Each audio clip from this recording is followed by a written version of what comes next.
But what about just the last weekend? What about the last weekend? At the end of this year, I think our homicide numbers are going to set another record because every single major city has topped their yearly homicides to this point. I don't get it, man. The only thing not the only thing, but the main thing I picked out of that is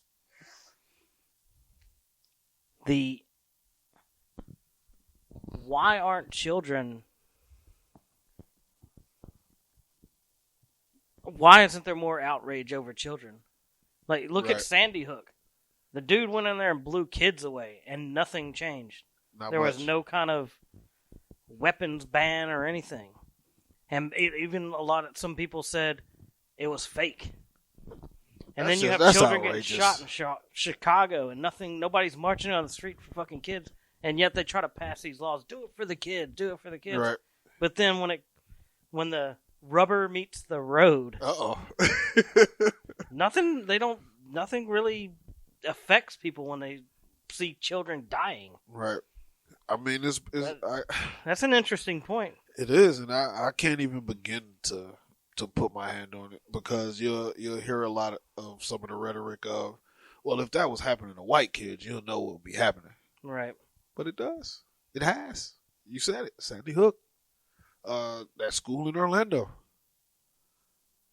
What school in Orlando? Parkview or Park Hill? Oh, fuck. I forgot about that one. Yeah. See? Oh, those are teenagers. I'm talking about fucking kids, dude. Like, they don't have a thought in their head.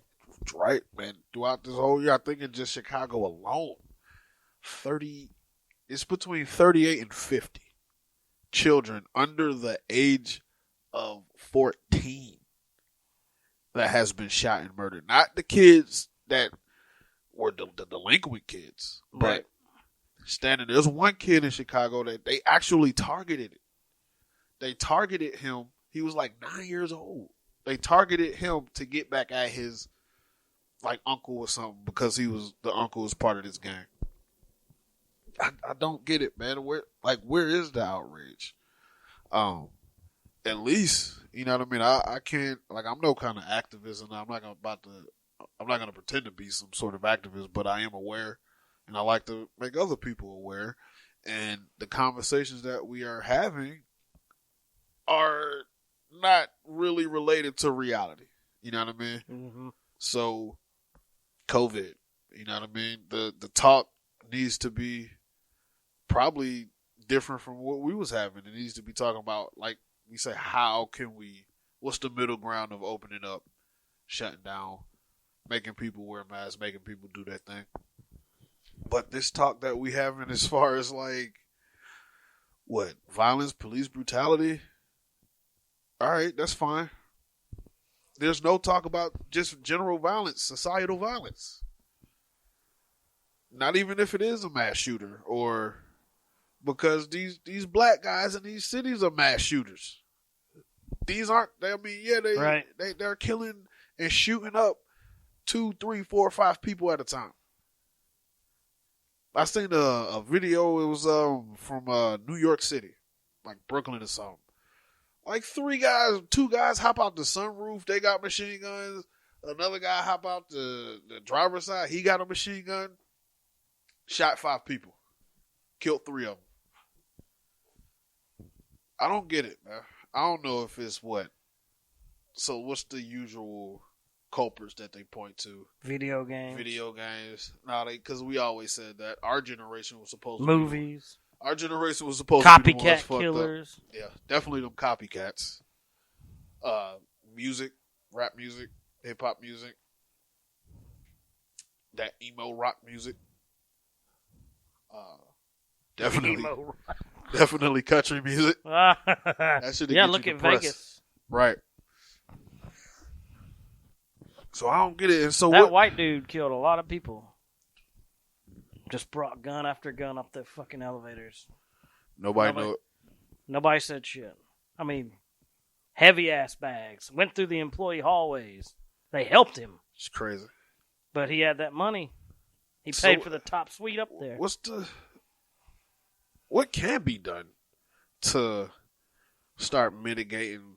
Let's talk about the kids and just the violence in general. Like, what can be done to mitigate that shit? Because, like I said, these black guys are shooting and killing people like a mofo, but it's almost like the white guys being shot by the cops.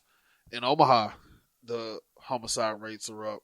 In Tulsa, the homicide rates are up. And it's not just the blacks. It's, the white folks, you know what I'm saying? Because you got... As an ambulance screams by.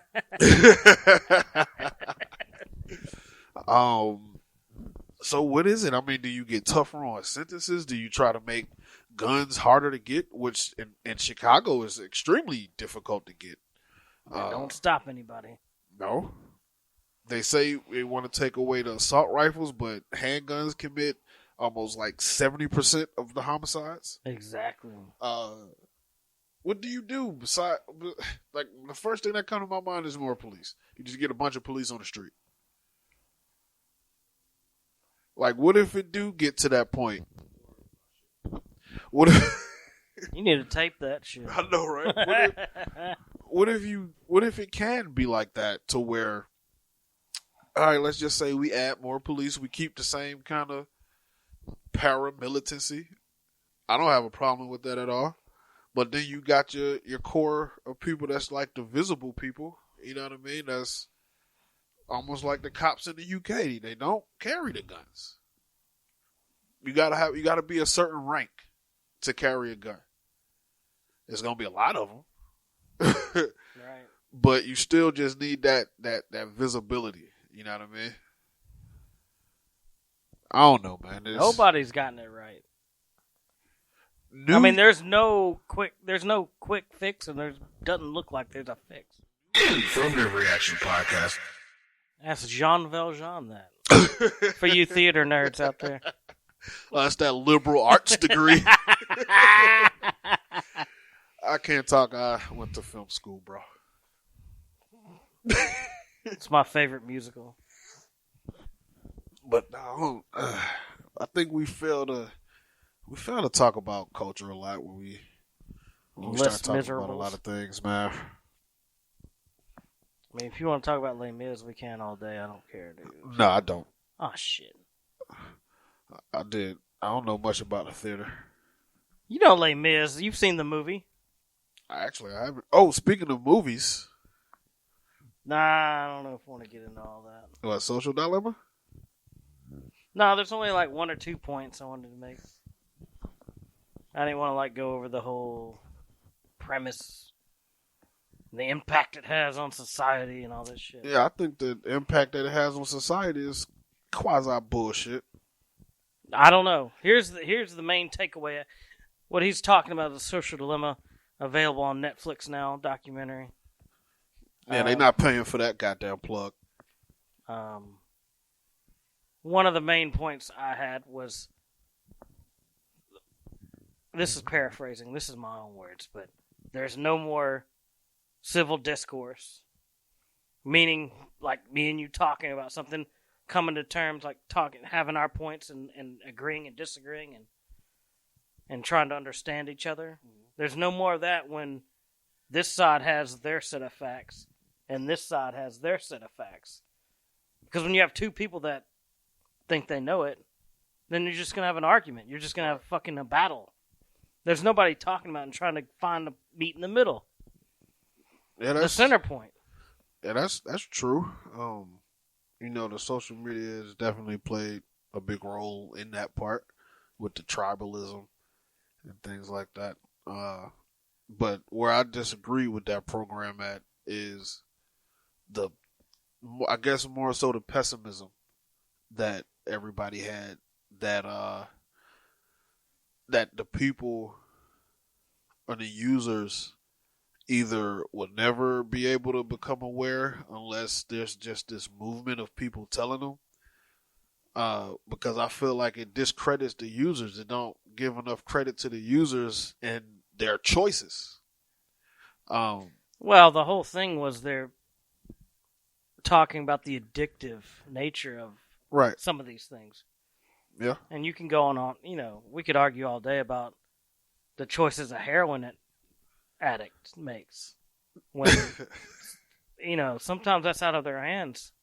If it's triggering something biological or subconscious or instinctual, like how much decision making are you doing? I mean, you still are deciding. Somebody, it may be influencing you, like social media is the influence.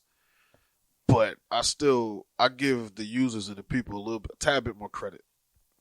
I really do. A lot of them are fucking kids, though. Right, a lot of them they don't know kids, their ass from their elbow. But that kind of goes back to, like I said, that's why I start with culture and not the actual institutions or the vehicles, because they did the same thing with our generation and just TV and video games. But that was incumbent upon our parents or our people to be like, look, don't play video games as much, or there's a reason. This is the reason why you need to spread your time out and not just play video games all day. Like I got told all the time, please stop watching TV so late. Like, go to sleep. Stop watching TV. And I mean, it kind of worked out. I got a decent career in media, broadcasting, film, all that good stuff. That's what drove me to that.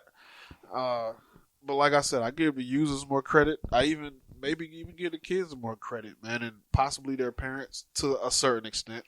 I see where you're coming from. They were going.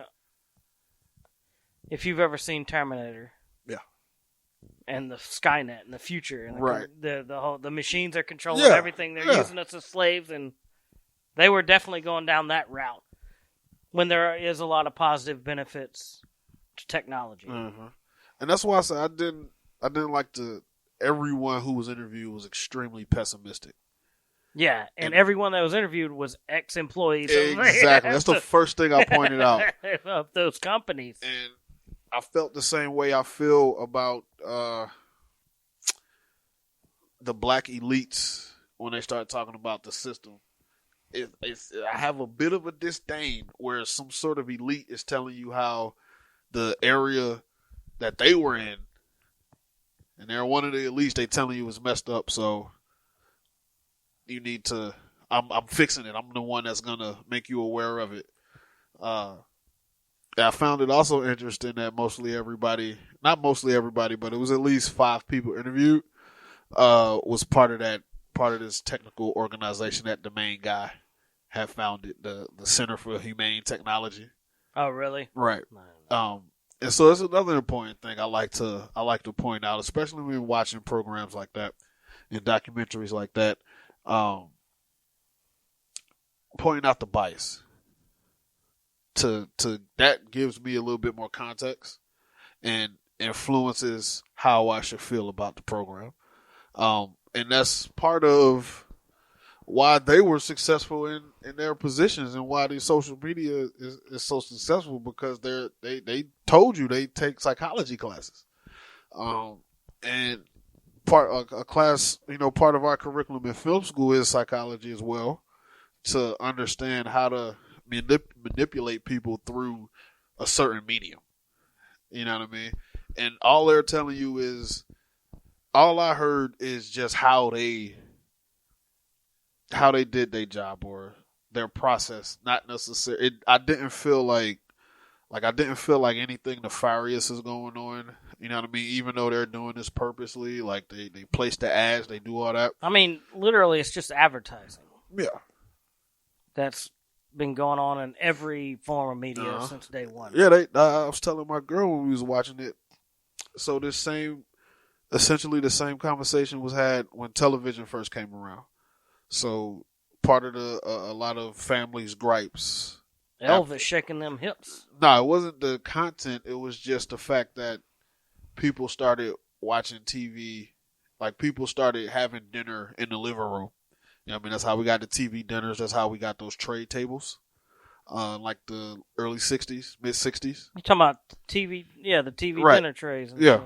And so the thing was, we need to get back to family values and start having dinner having family dinner around the table.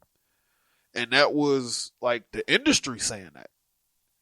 And so what happened? People started buying 2 TVs